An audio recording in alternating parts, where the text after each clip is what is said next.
Будет собираться новый интересный дрон.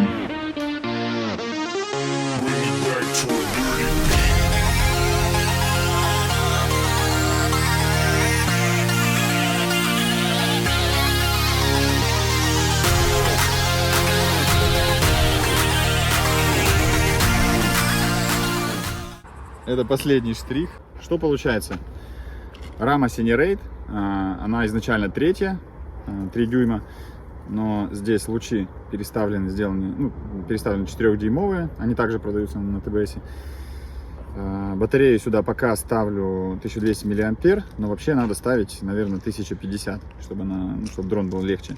Моторы здесь 20.04 стоят, но нужно ставить 20.05.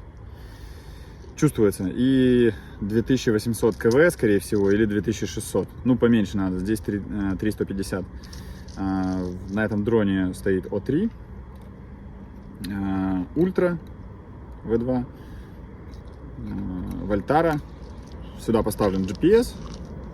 Ну, в общем, получился такой совершенно нестандартный дрон. Летает отлично, мне нравится. Единственное, что с моторами решим вопрос. Вот такая вот история.